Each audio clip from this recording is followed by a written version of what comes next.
Bom, começando então o nosso resumo aqui dessa 9ª rodada do Campeonato Brasileiro. A gente sempre faz esse resumo aqui com o oferecimento de Estrela Bet, que é a nossa parceira de apostas e a nossa parceira neste conteúdo. Então eu faço o convite para você acessar. Você que está vendo esse vídeo aqui no YouTube, tem na descrição do vídeo um link para você fazer o seu cadastro na Estrela Bet. Para a galera que está comigo aqui na Twitch, daqui a pouquinho eu boto o link para vocês também, tá bom? Empate 0-0, jogo de poucas oportunidades, pelo que a gente viu aqui nos melhores momentos. 2 bolas no gol só para cada time. O time do Fortaleza é melhor do que o Bahia, então eu considero que para o Fortaleza é um empate ruim. Fortaleza vem de 4 jogos aí, vinha de 3 vitórias seguidas na temporada. Encerrou uma sequência de 5 jogos sem vencer, incluindo aí 3 derrotas. E me parece que ainda precisa encontrar a melhor forma de jogar. O Renato Paiva ainda está tateando. A gente já viu o Biel fazendo alguns bons jogos. O Everaldo é um artilheiro, é um cara que eu considero um belo camisa 9 para o time, mas também ainda não engrenou na temporada. O Bahia ainda precisa encontrar a melhor forma de jogar. E para o Fortaleza, a melhor chance do jogo, na minha opinião, foi aquela que o Pikachu acabou batendo para longe. Ele estava numa ótima situação para fazer o gol.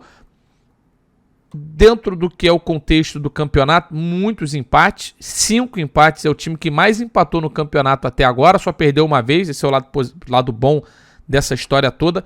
Pode mais, 14 pontos em 9 jogos, para a qualidade do elenco e para o domínio que tem do time o Juan Pablo Vojvoda, acho que o time pode um pouquinho mais. O Galhardo também teve uma ótima chance na cabeçada ali, acabou cabeceando no meio do gol, uma jogada até bem parecida com a que ele fez o gol contra o time do Vasco, né? Na vitória da 8ª rodada. Empate ruim para os dois, pior para o Bahia, que está mais próximo da zona de rebaixamento e que ainda está devendo futebol nessa temporada. Cara, clássico, né? E o clássico decidido num detalhe, num vacilo, para mim, num erro claro, importante do Rafael Cabral. Beleza, é o Hulk. Eu nem acho que tem que ter barreira naquela bola, não. Para mim, o problema não foi ele ter mandado a barreira abrir. O problema foi ele ter tomado o gol. Muita gente questionou, será que tinha que ter barreira? Não precisava de barreira. Tava lá no meio da rua.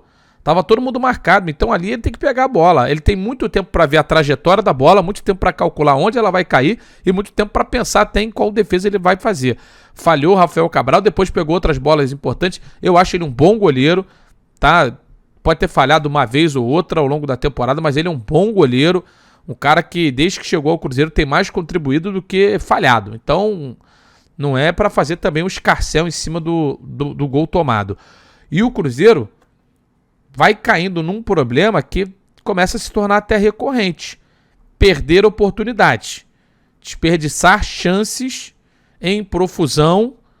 E isso compromete o resultado do time, porque não é como se o Cruzeiro tivesse jogado mal, não tivesse criado oportunidades. O Everson fez algumas boas defesas, pelo menos 2 grandes defesas no jogo, talvez até um dos melhores, se não o melhor jogador do Atlético durante a partida. E o Cruzeiro, com esses jogos em sequência que não vence, agora o Cruzeiro já tem 5 partidas seguidas sem vencer, com 3 derrotas, sendo 2 dessas derrotas no Campeonato Brasileiro. O Cruzeiro, em alguns desses jogos, perdeu muitas oportunidades. Contra o Flamengo, por exemplo, empate no Maracanã, perdeu a oportunidade de ganhar o jogo. Agora, contra o Atlético, não teve oportunidade com tanta qualidade, com tanta clareza para fazer o gol, como teve, por exemplo, contra o Flamengo. Mas teve as suas chances e acabou não aproveitando. Sair eliminado da Copa do Brasil é sempre um baque e fica numa situação não complicada, porque o Cruzeiro é o 10º colocado, tem 13 pontos, talvez mais dentro da realidade do Cruzeiro, mas eu acho que o que joga poderia indicar mais pontos do que o Cruzeiro tem nesse momento. E o Atlético Mineiro, depois do que aconteceu no meio de semana contra o Corinthians, precisava vencer o jogo de qualquer jeito. E sair lá à frente com 27 minutos com o gol do Hulk dá uma certa tranquilidade para o time, de repente, jogar em transição. Teve a outra chance também no contra-ataque do Hulk, mas eu cobro mais qualidade no jogo. Para mim, o Atlético ainda deve futebol. A essa altura da temporada, por mais que o Galo viesse aí de uma grande sequência, chegou a vencer 5 jogos seguidos antes de empatar com o Palmeiras e perder pro Corinthians. E nem em todos o Galo melhorou na sua performance nessa sequência, indiscutivelmente. Mas o jogo contra o Corinthians foi patético. Foi pífio, como diria outro, né? Pífio / patético. Foi lamentável. E a eliminação, depois do Galo ter massacrado o Corinthians na ida, muito, muito salgada. Ficou com um sabor muito amargo. Então, vitória fundamental para um time que vai ter que vencer fora de casa pela Libertadores, aí o Alianza Lima. O Galo só pode buscar o resultado positivo porque a vaga na fase de mata-mata da Libertadores está em jogo nesses 2 próximos jogos fora de casa pela Libertadores. Continuo cobrando atuação do Atlético. Eu acho que em algum momento a gente viu a zaga do Galo bem, agora já não vejo tão bem assim. Nathan Silva e Gemerson, não vou dizer que são que é uma dupla problemática, que são jogadores sem qualidade, porque tem aí o seu valor, mas nesse momento o Galo sofre na sua defesa, sofre em outros pontos também. É o problema do coletivo. Precisa melhorar o seu coletivo, o time do Tchatcho Kudê, e o emocional também, depois da derrota que sofreu pro Corinthians pelo meio de semana na Libertadores. Aí a galera fala do rodízio, né?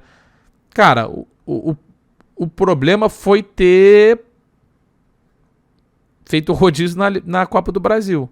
Se tivesse feito o rodízio na Copa do Brasil, tivesse se classificado, acho que a gente não ia estar falando tanto dessa questão do rodízio, porque a sequência era boa. A sequência era boa. E até que falaram, pô, se não ganha esse jogo, era uma pressão gigantesca para a Libertadores. É isso.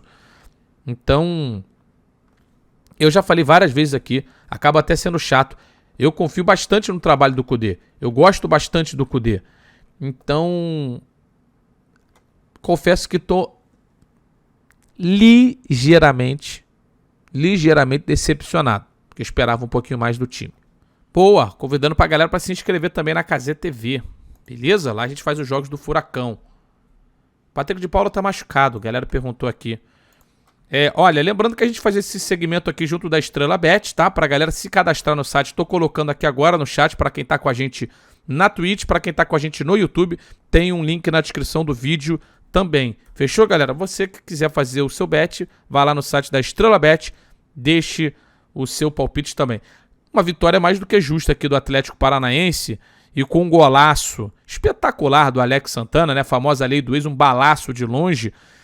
E o Atlético só não fez mais gols no jogo porque as oportunidades mais claras acabaram caindo nos pés do Canóbio, que não é um jogador de qualidade para fazer gol. O Canóbio é um jogador voluntarioso, é um cara que ajuda muito na marcação, que ajuda em dar volume, mas ele não é necessariamente um jogador refinado.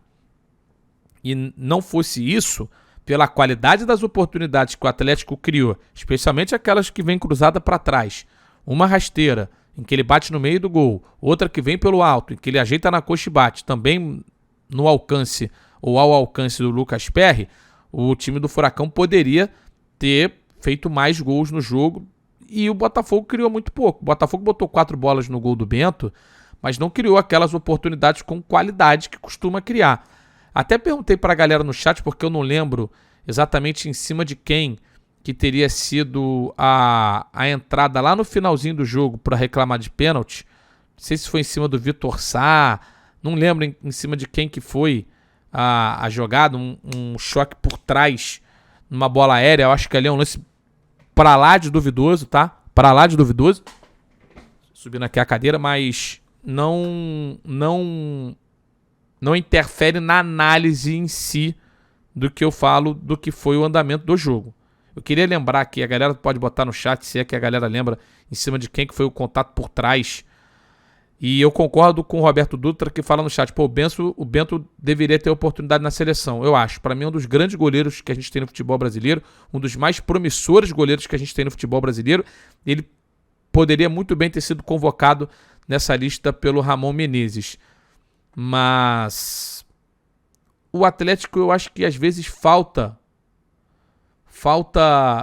ofensividade. O Atlético em vários momentos da temporada não conseguiu produzir quando precisava produzir ofensivamente, mas nesse jogo não acho que não pode ser uma reclamação para o torcedor do Atlético. Por mais que a dupla de zaga do Botafogo tenha feito um grande trabalho em cima do Vitor Roque, o Atlético Paranaense encontrou suas maneiras de criar oportunidades, principalmente pelos laterais do campo.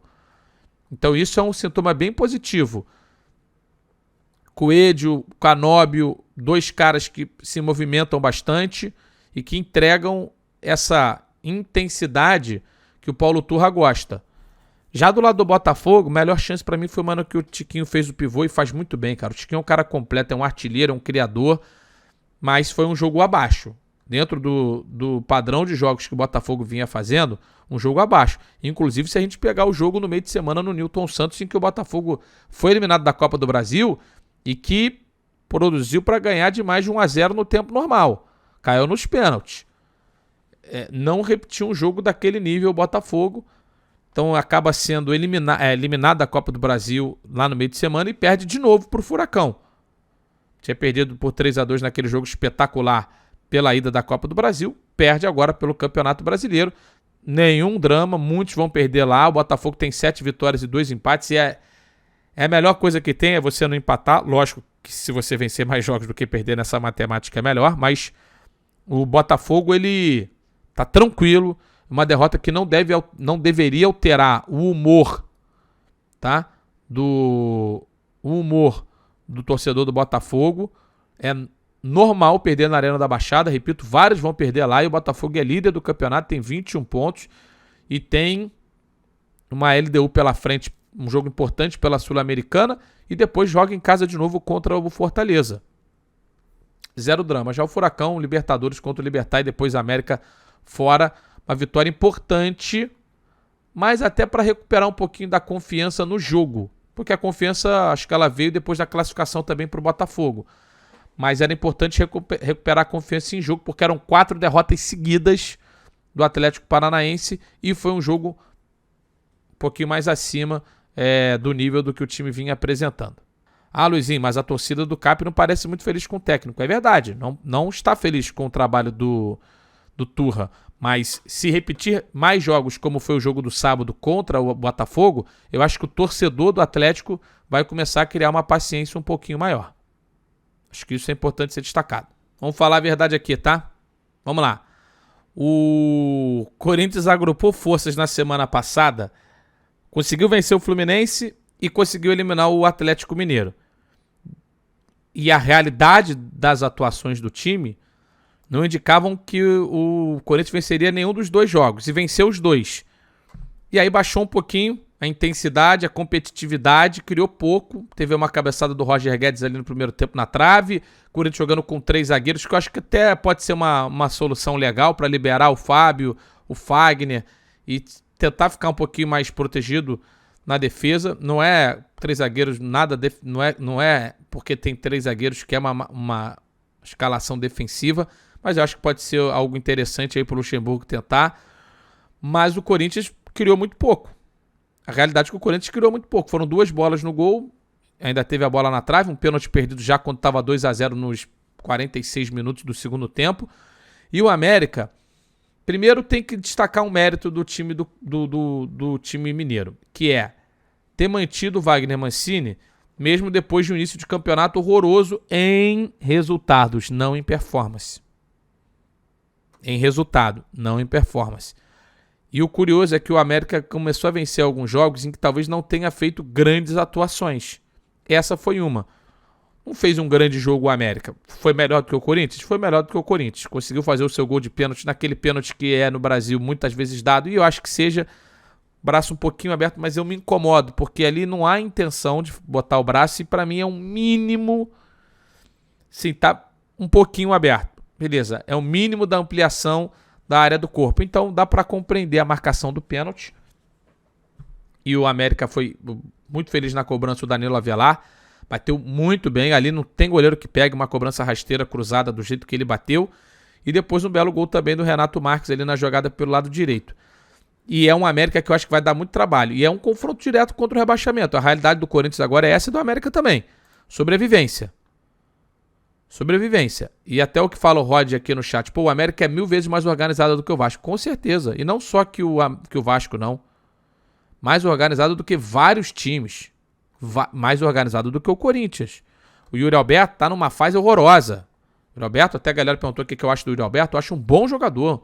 Um belo atacante. Mas a fase dele é muito ruim. O Watson já teve uma boa fase na temporada. Tá muito mal. O Juliano, quando entra, contribui muito pouco. É tentar achar soluções dentro do elenco. E também entendo que o Renato Augusto não tenha jogado mais minutos por conta da Libertadores, que vai ser o confronto fora de casa contra o Independente Del Valle, que vale a vida do Corinthians na Libertadores da América. As chances são pequenas, mas existe uma chance ainda. Para isso precisa vencer o Independente Del Valle fora de casa. O América, quando a gente olha a pontuação, o time da zona do rebaixamento, 7 pontos. Pelas atuações, o América deveria ter mais pontos, tipo 10, 11. Não deveria estar na zona de rebaixamento. Eu vou falar algo aqui, pegando do Cuiabá para baixo, do 15º para baixo. Bahia, Corinthians, Goiás, América, Vasco e Coritiba. Desses 6 times, o que melhor jogou no campeonato até agora foi o América Mineiro. E uma pena pro torcedor do Coelhão que ele tá na zona de rebaixamento. Mas eu acredito que, se mantiver aí um nível de performance médio, vai sair dessa situação, tá? Vai sair dessa situação. O Bruno Henrique acha que o Goiás está jogando melhor. Pode ser. Mas o América não merecia estar na zona de rebaixamento. Mais um jogo ruim do Corinthians. É preocupante, cara. A realidade do Corinthians é preocupante. Ó, vamos falar a verdade aqui, tá? Bom jogo. Um bom jogo. Às vezes a gente olha um jogo de um resultado 1-1 com 2 gols no início. O jogo teve ali o gol. Foi um bom jogo, principalmente no Santos no segundo tempo. O Inter no primeiro tempo também jogou bem. Jogo de oportunidade para os dois times, cara. O Luiz Adriano faz um gol logo no comecinho da partida e tem uma outra chance ali com 13 minutos, espetacular, uma chance de frente pro gol. Ele pega, bate para fora. O gol do Lucas Lima, que foi logo antes dessa chance, né? O Luiz Adriano faz o primeiro gol com 13, o Lucas Lima tem a chance, faz o gol de empate na bola parada. Acho que o Kehler tinha a barreira do Inter protegendo o lado esquerdo do gol do Kehler, tinha uma barreira de jogadores do Santos, tinha bastante gente à frente, mas é sempre, entre aspas, ou quase sempre culpa do goleiro quando num gol de falta a bola vem no canto dele e ele acaba, entre aspas, aceitando. Mas o Inter fez um primeiro tempo até acima do nível que vem jogando normalmente. O Inter, tirando o primeiro tempo contra o América, que foi muito bom, o Inter normalmente não tem jogado bem, então finalizou 6 vezes. Aliás, o Santos também finalizou 6 vezes no primeiro tempo. Agora, no segundo tempo, o Santos vem em massacre. O Santos no primeiro tempo teve um contra-ataque com o David Washington, que ele bota pro Mendonça, o Mendonça perde uma grande chance. Depois teve outras boas oportunidades também, batida do Soteldo, que o Kehler vai lá e pega. O Santos produziu, cara.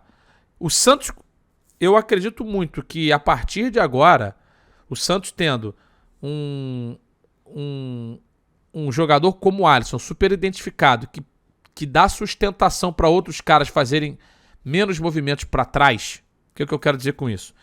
Você tem o Alisson, você desobriga um pouquinho o Soteldo, o Mendonça a voltarem tanto. Lógico, sempre vão ter que voltar.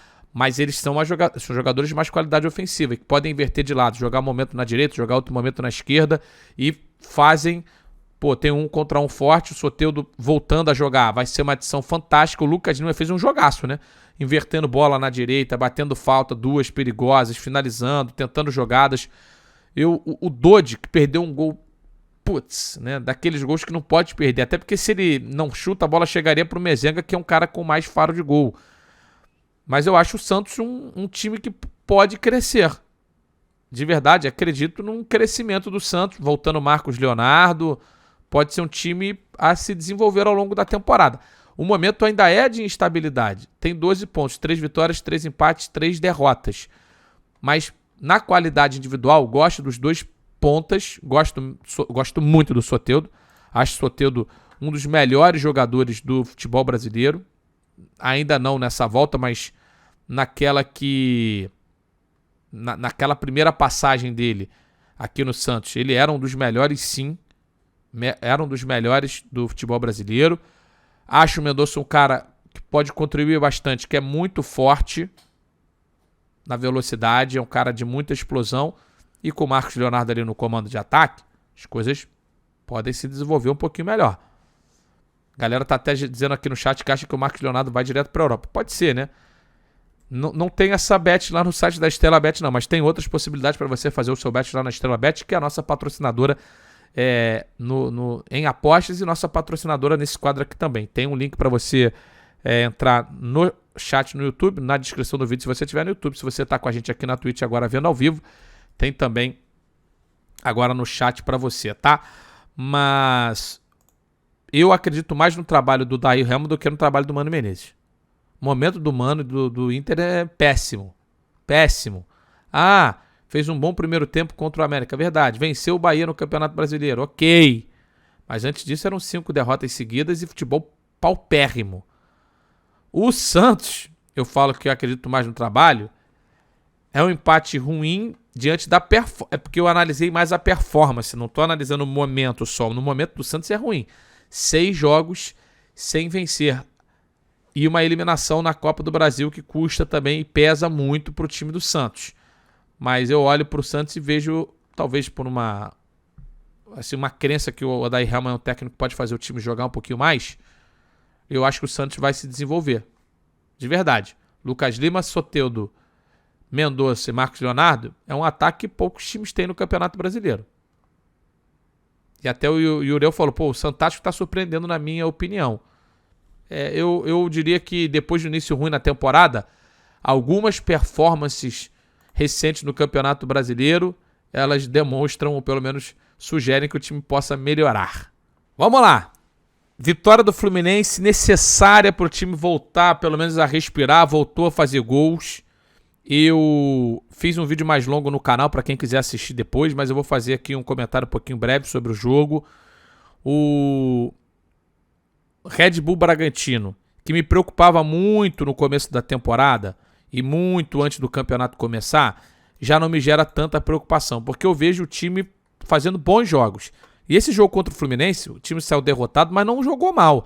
Pegar os 20 primeiros minutos do Red Bull Bragantino, 20 minutos de domínio contra o Fluminense. Domínio.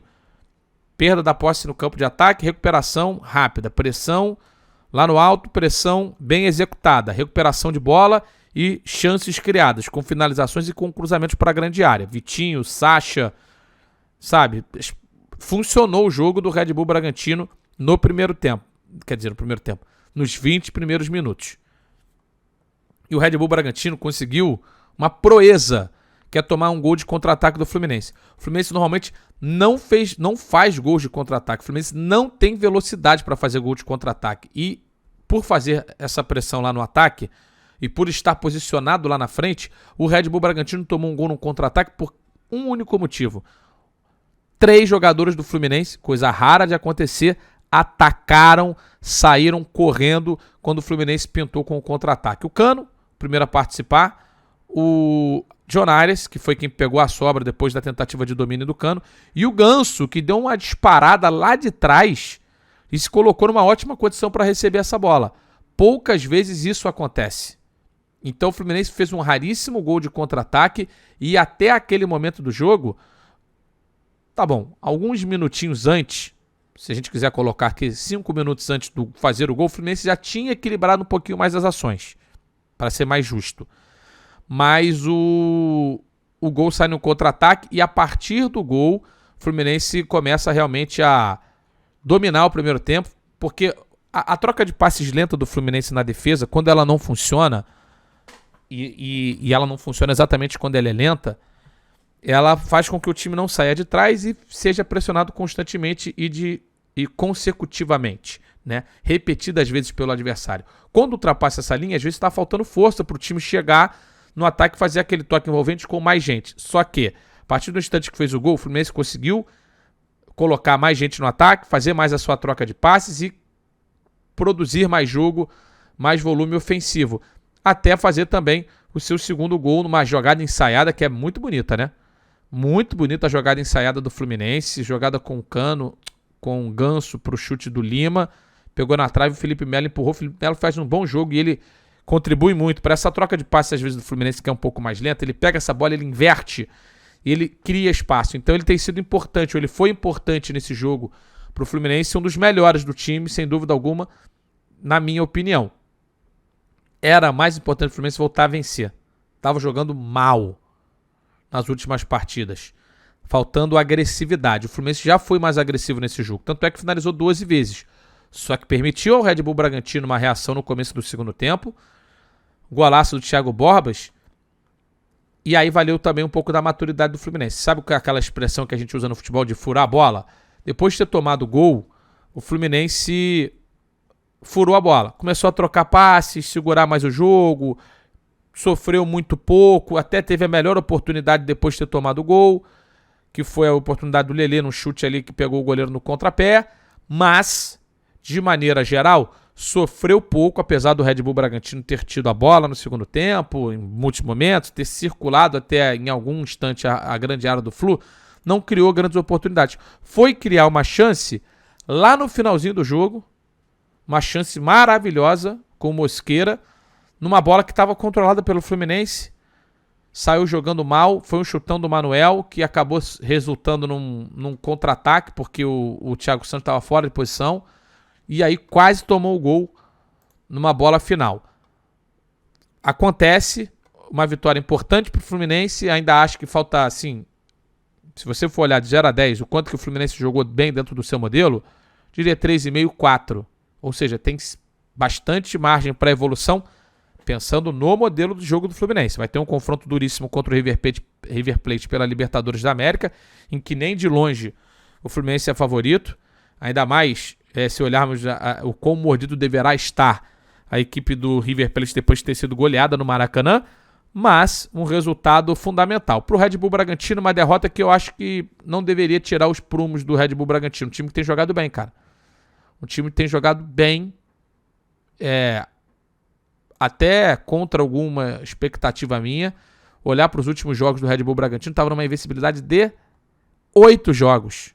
8 jogos. Era um time difícil de ser batido, vinha de 3 vitórias consecutivas, sendo 2 pelo Campeonato Brasileiro. E para o Fluminense, depois de 4 derrotas seguidas, 5 jogos sem fazer gols, 5 jogos sem vencer, era mais importante desafogar, retomar confiança. Acho que pro nível de jogo que o Fluminense tem, ainda falta alguma coisa para o técnico ficar satisfeito. Lembrando para a galera, esse aqui é um segmento que a gente faz junto com a Estrela Bet. Acabei de dar uma flodada aqui nos comentários para a galera poder se inscrever lá no site da Estrela Bet. Quem quiser também está vendo a gente pelo YouTube, tem na descrição do vídeo o link. O melhor jogo da rodada, né? Muito provavelmente o melhor jogo da rodada. São Paulo e Grêmio protagonizaram um jogo bom de se ver, com oportunidade para os dois lados. Os dois times jogando aí, partindo com uma linha de 3 zagueiros. O Grêmio parece ter se achado nessa linha de 3. O Renato já tinha mexido linha de 3, linha de 4. Acho que essa linha de 3 ela potencializa muito a subida do Reinaldo pelo lado esquerdo. E é assim que saiu o gol da virada, numa bola linda do Luizito Soares, que é um jogador absolutamente diferente. É craque, isso todo mundo já sabia. E demorou um pouquinho. Não é que ele demorou para engrenar. Ele começou muito bem. Aí quando começaram os jogos mais difíceis, o Luiz Soares ficou num período de seca, sem fazer gols e de repente sem tanto destaque. Mas agora, nessa fase atual do Grêmio, ter jogado demais, não só pela assistência para o Reinaldo, como uma outra bola que ele mete para o Cristaldo fazer já no segundo tempo o gol, o que seria um terceiro gol, e o Rafael defende muito bem. O Bitelo acho que ainda é um garoto que tem um potencial de crescimento enorme e o Grêmio vai ganhar muito com ele se ele conseguir ser mais efetivo, ser mais constante até, não só mais efetivo, como mais constante também. E o Grêmio num momento bem legal na temporada, né? O Grêmio já emendando aí 4 vitórias consecutivas, nada como vencer um Grenal, né? A gente sempre fala, né? Vence um Grenal, a coisa muda. Bateu o Atlético fora de casa, que é duríssimo, venceu o Cruzeiro, fora de casa também para se classificar para as quartas de final da Copa do Brasil, e agora vence o São Paulo, que era um time que estava, podemos dizer assim, embalado mesmo depois da derrota contra o Sport, mas estava embalado. Estava embalado, né? Era uma sequência imensa sem perder antes de ser derrotado pelo Sport e ter passado nos pênaltis. Gol do Carelli foi espetacular, tá? Eu não acho que tenha sido falha do Gabriel Grando, como alguns falaram até no chat. Pra mim foi um gol espetacular, cruzamento do Caio Paulista na cabeça. O Cristaldo bateu bem o pênalti. Eu acho que isso também é uma demonstração de posso colocar companheirismo, porque o Soares talvez tivesse que bater, mas ele não é um espetacular batedor de pênalti, não. E a galera no chat agora pode se impor, o Vila Sante é craque, o Vila Sante é craque. O Grêmio tava com problemas, né, para montar sua dupla de volante. Também isso veio antes dessa sequência, né? Agora Carvalho e Vila Sante jogando, eu ainda acho que o Carvalho pode produzir um pouquinho mais, ou de repente o Grêmio encontrar um cara que jogue mais, só que ele é um bom jogador, ele tem qualidade. Ele tem qualidade, mas tava todo mundo machucado, exatamente o que lembra aqui o Yuri. Tava todo mundo machucado e começou a ganhar opções pro meio de campo. O PP se machucou também, né? Ele machucou, voltou contra o Cruzeiro e machucou rápido depois, né? Até o que a galera lembra aqui no chat, que talvez seja o melhor. É um jogador também ex-Cuiabá, né? Que é um bom jogador. Mas... Ah, não. Aí ele falou assim, aí mandaram aqui, o Lucas Silva no Prime jogaria fácil, mas ele não tá no Prime, não tá mais no auge. E o Vina também não é pra função de volante, mas também pra uma função mais avançada. Não tá vivendo uma grande fase. Isso gera dificuldade pro Renato escalar. Ele falou várias vezes em entrevistas que falta velocidade. E o único cara que dá essa característica é o Bitelo. E se o Bitelo vai mal, aí falta outra opção. Pelo menos no elenco atual, no momento atual do elenco do Grêmio, com as lesões, falta opção. O Zinho, né? É um garoto também que já chegou a jogar nessa função de velocidade, mas é muito garoto ainda e é muito cru para ser uma opção relevante. E do lado do São Paulo, eu não acho que o São Paulino tem que ficar super preocupado. De verdade. O trabalho do Dorival fez do São Paulo um time de G6 em algum momento. Agora está na 8ª posição, tem 15 pontos. Está no grupo, está à frente. E a realidade é que Beraldo e Arboleda são belíssimos zagueiros. O Alan Franco não é tão bom. Não é só porque meteu a mão na bola e fez o pênalti. Não é tão bom. O time sente a ausência do Rafinha, que acho que o Rafinha tem feito uma temporada muito legal no comando do Dorival Júnior.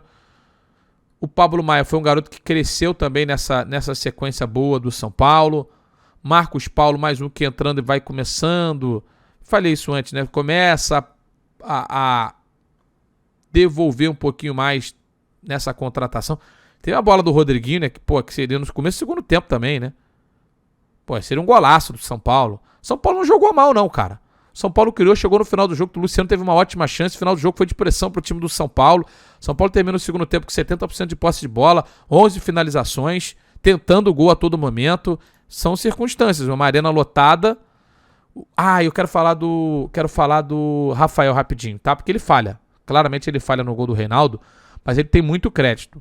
O São Paulo não estaria na posição que está, não fossem as grandes atuações do Rafael. Então, eu não acho que a análise ele falhou no gol. Falhou no gol, ponto. Mas não foi um jogo ruim do São Paulo.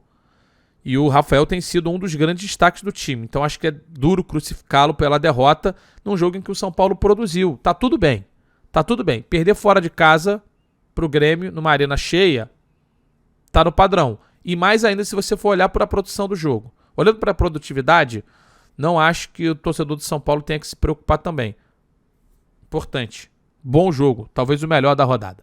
Olha, o pessoal que de repente olha assim, Goiás e Cuiabá, já dá aquela torcida de nariz, né? Fala assim, o jogo vai ser ruim. Pelo que a gente viu, foi um bom jogo, né? Um bom jogo de oportunidade. Quero só, antes de analisar o jogo, oferecer minha solidariedade aí não só ao Davidson, como a família da amiga do Davidson que faleceu de câncer, né? E o Davidson deu uma entrevista muito emocionada à turma do Premier depois do jogo, né? Bem forte a entrevista do Davidson. Mas dizer que é o seguinte, cara. O Cuiabá no ano passado se livrou e tá dando sinais de que esse ano vai se livrar de novo. Já tem nesse momento 11 pontos, são 3 vitórias. O momento é de 2 vitórias nos últimos 3 jogos sem perder, e criou várias oportunidades no jogo. Não fosse o Tadeu, o time do Cuiabá teria vencido por mais de 1. E o Davidson deu 2 cabeçadas fantásticas para 2 grandes defesas, uma espetacular do Tadeu, realmente a defesa absurda. Você olha para as individualidades, e o passe do Imperiur no gol do Davidson no segundo tempo foi maravilhoso, aquela colherada assim. Você olha para as individualidades do Cuiabá, não é um time ruim, cara. Fernando Sobral jogaria em vários times, é um cara de força física e de ida e vinda no meio de campo. Wellington Silva, jogador de 1 contra 1 muito forte, dá volume. Jonathan Cafu, rápido pela beirada. Davidson, cara bom no jogo aéreo, sabe fazer um pivô também. Então é um time com alguma individualidade de qualidade. Lógico, tem outros times melhores, não estou discutindo isso por aqui. o Pita, que é o reserva do Davidson, o cara forte pra caramba também lá na frente. Impressionante. Impressionante. Desde a chegada do Antônio Oliveira, como o time melhorou, começou a criar mais oportunidades. Por exemplo, na derrota contra o Fluminense, já não tinha feito um jogo ruim. Então, nas últimas 4 partidas, tem essa derrota pro Flu, depois de 3 jogos sem perder, mas poderia ter saído do Maracanã sem ter perdido o jogo, pelo que foi a atuação.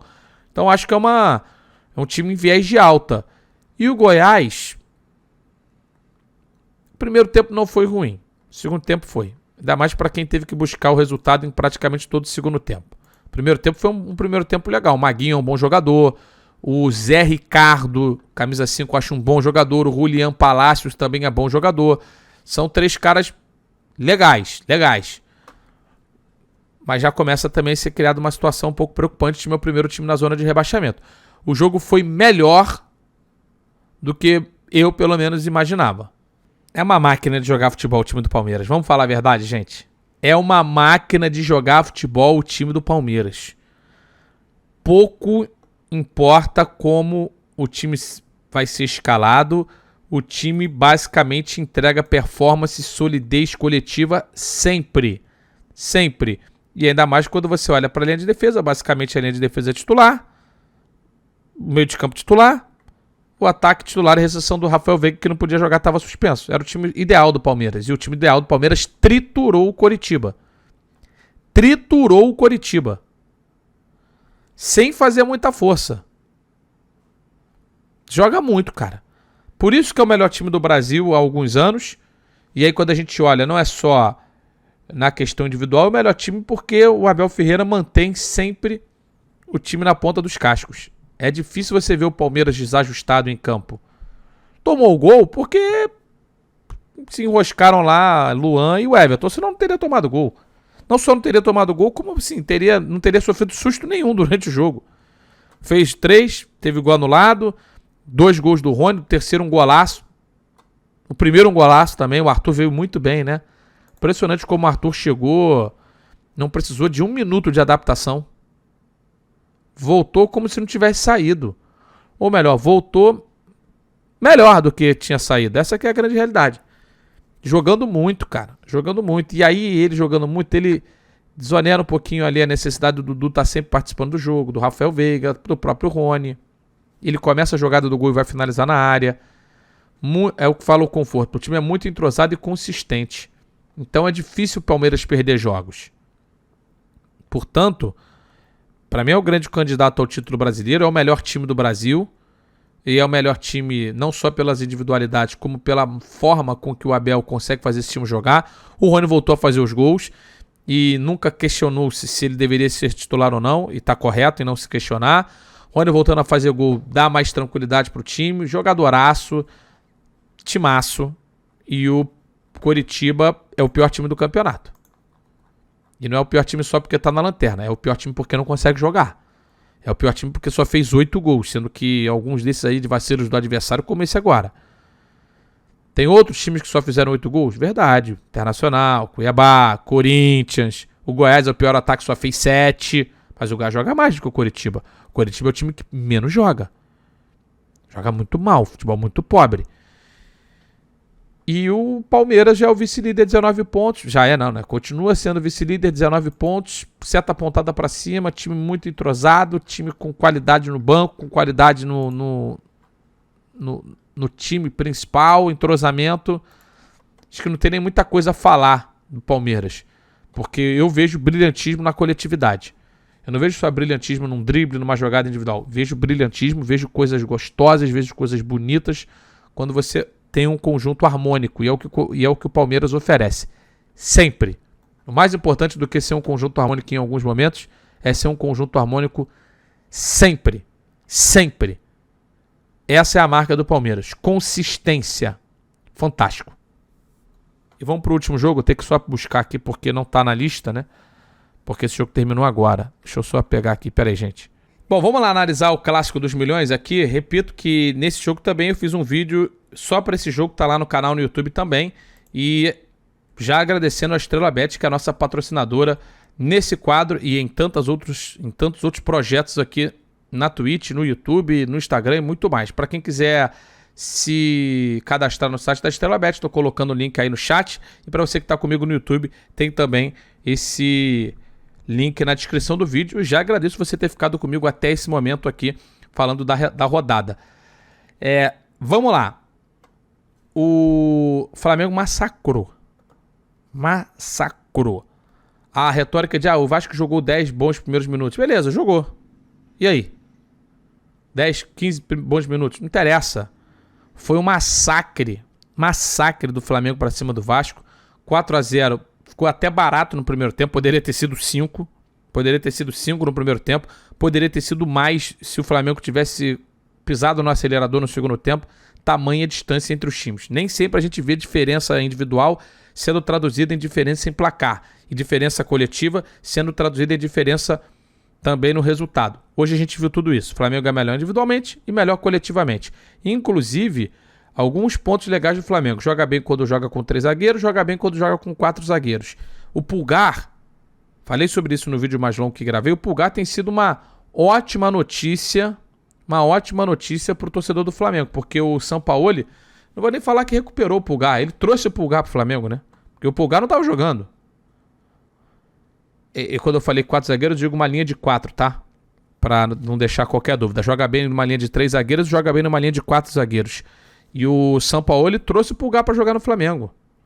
O Pulgar, ele fica mais preso, e aí ele dá, não só preso, mas assim, ele alterna a posição do primeiro homem. Ele faz mais vezes do que o Thiago Maia, mas ele dá mais proteção à zaga. Com isso, os laterais ficam mais confortáveis, especialmente numa linha de 4.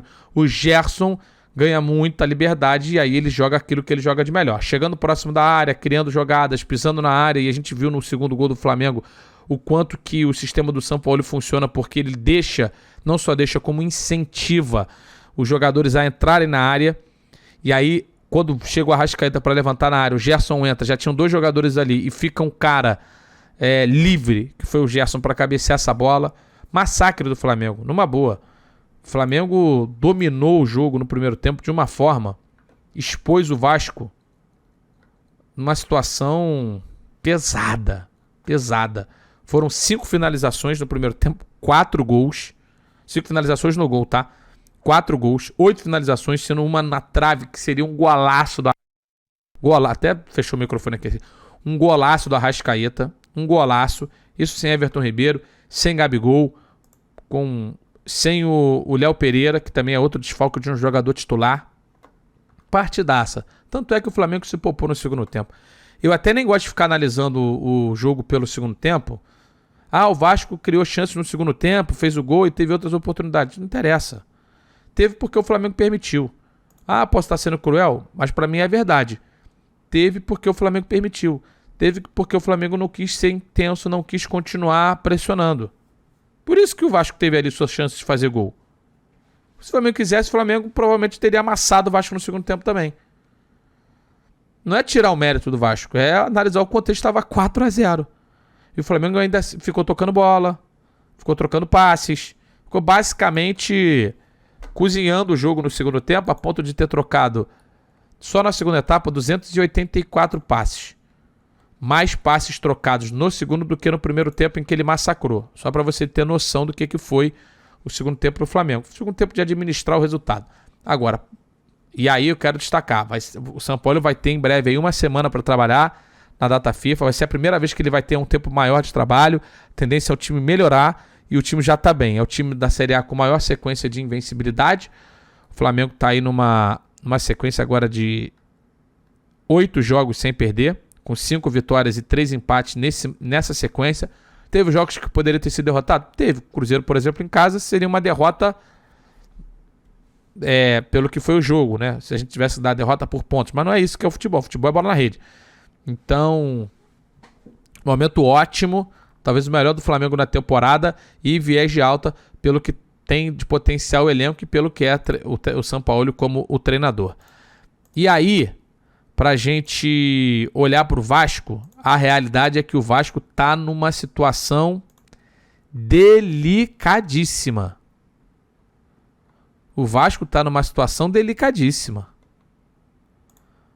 tá na zona de rebaixamento, o Vasco não é bom se defendendo e o Vasco não é bom atacando. Aí eu pergunto, no que o Vasco é bom hoje? Nada.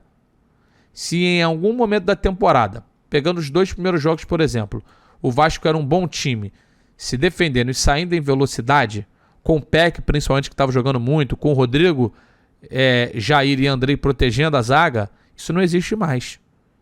Essa realidade não existe mais para o time do Vasco. E controlar o adversário, esquece, o Vasco não faz, não sabe. E não sabe desde o começo da temporada. Desde o início do trabalho do Barbieri, o Vasco teve dificuldade de jogar contra adversários fechados. E aí eu estou analisando qualidade de Campeonato Carioca, que é inferior ao Brasileiro, e no Campeonato Brasileiro já começou assim. O Vasco fez 2 bons jogos no campeonato, Atlético e Palmeiras. De resto, nada. Não fez nada decente. Decente é forte, não fez nada de bom. Não jogou bem contra o Bahia, perdeu de 1-0, poderia ter perdido mais. Não jogou à altura da sua tradição contra o Fluminense, ganhou um gol e só se defendeu depois, mal. Empatou com o Coritiba, mal. Derrota para o Santos, derrota para o São Paulo, derrota para o Fortaleza. Vou usar a expressão, humilhado. Humilhado pelo Flamengo, desculpa. O que é isso? Qual é o caminho que o Vasco vai seguir? A realidade hoje é que o Vasco é um dos piores times do campeonato. Com SAF, sem SAF, a realidade do Vasco hoje é luta contra o rebaixamento. Nada além disso. Pensar em qualquer outra situação que não seja fazer 40 pontos é uma ilusão para o Vasco no momento. Jogando nada, vai ter aí alguns dias. E se o Vasco quiser trocar de treinador, estou dizendo que é para trocar, estou analisando o cenário. É para trocar depois do jogo contra o Inter. Porque aí vai ter 11 dias para o jogo contra o Goiás. O técnico vai ter ali 8 dias. E o Vasco tem o benefício de sempre ter uma semana para trabalhar. Porque não joga outras competições. Péssimo. Péssimo o Vasco e o Flamengo apontado para cima. Essa é a realidade do momento. Para a gente fechar, vamos trazer a tabela de classificação do campeonato. Que a gente sempre fecha aqui e dá aquela analisada no famoso jogo das setinhas, né? Vamos lá.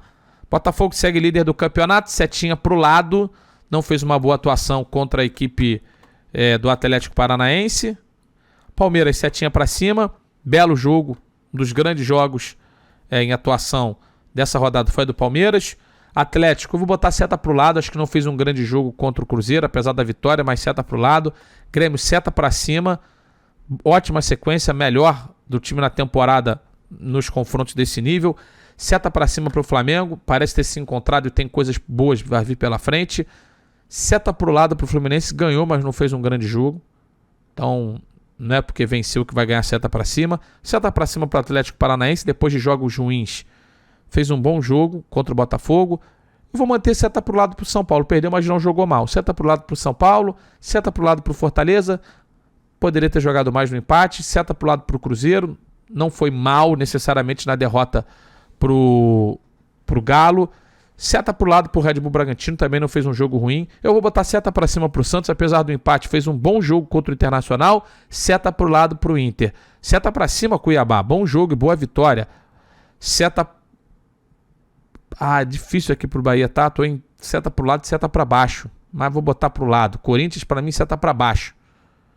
Jogo ruim e preocupação porque pode ter sido só o canto do cisne ali no jogo contra o Atlético.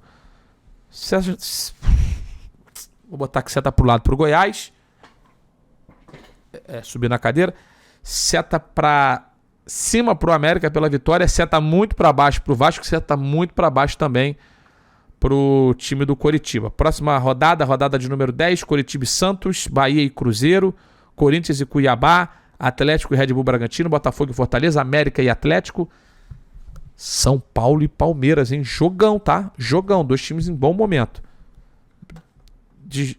Como estão jogando, né? O momento do Palmeiras é melhor. Inter e Vasco, nossa senhora, Flamengo e Grêmio, e Goiás e Fluminense. Jogão também aqui, Flamengo e Grêmio. Esse foi o nosso resumo da rodada.